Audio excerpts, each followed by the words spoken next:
ہم سب پاکستانیوں کے لیے پارلیمنٹ، ایگزیکٹو، جوڈیشری اور اسٹیبلشمنٹ کے درمیان بے رحمانہ چپقلش کوئی راز، کوئی نئی بات نہیں۔ ملک کئی اشروں سے ریاستی سٹیک ہولڈرز کے درمیان کبھی مداخلت تو کبھی ٹکراؤ کا مشاہدہ کر رہا ہے۔ 2 روز پہلے اسلام آباد ہائی کورٹ کے 6 ججز نے حساس اداروں پر عدالتی معاملات میں مداخلت اور دباؤ کے الزامات لگائے اور گلے شکوے کیے، لیکن حوصلہ افزا بات یہ ہے کہ وزیر اعظم شہباز شریف اور چیف جسٹس قاضی فائز عیسیٰ کی فہم و فراست نے ملک کے قومی اداروں میں اس ایک بڑے ٹکراؤ سے بال بچا لیا۔ خاص طور پہ سپریم کورٹ لیڈرشپ نے اس نازک صورتحال میں حکمت اور دانشمندی سے کام لیا۔ چیف جسٹس جناب قاضی فائز عیسیٰ نے 6 ججز کا خط موصول ہوتے ہی چیف جسٹس اسلام آباد ہائی کورٹ جسٹس عامر فاروق سمیت تمام جج صاحبان کو اپنی رہائش گاہ پر ملاقات کے لیے بلایا، پھر اٹارنی جنرل منصور عثمان آوان سے تبادلہ خیال کیا۔ ان ملاقاتوں کی روشنی میں سپریم کورٹ کے تمام 14 ججز پر مشتمل فل کورٹ اجلاس ہوا اور فل کورٹ میں ججز کی اکثریتی رائے سے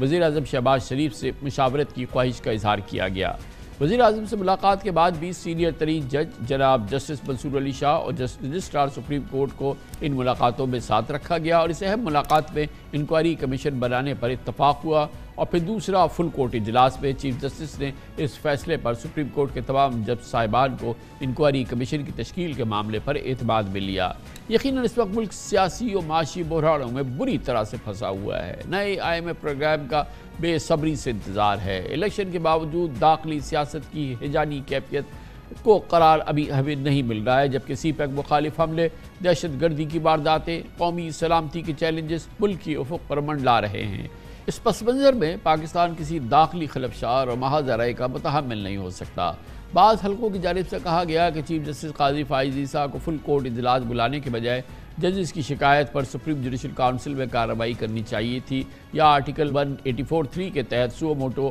ایکشن لے کر کیس چلانا چاہیے تھا، لیکن اب سوال یہ ہے کہ کیا اس طرح سے یہ قضیہ حل ہو جاتا یا مزید الجھ جاتا؟ یہی وجہ ہے کہ Pakistan bar council, supreme court bar ایسوسی ایشن سمیت وکلا تنظیمیں بھی اس معاملے پر انکوائری کمیشن کے قیام کی حامی رہی۔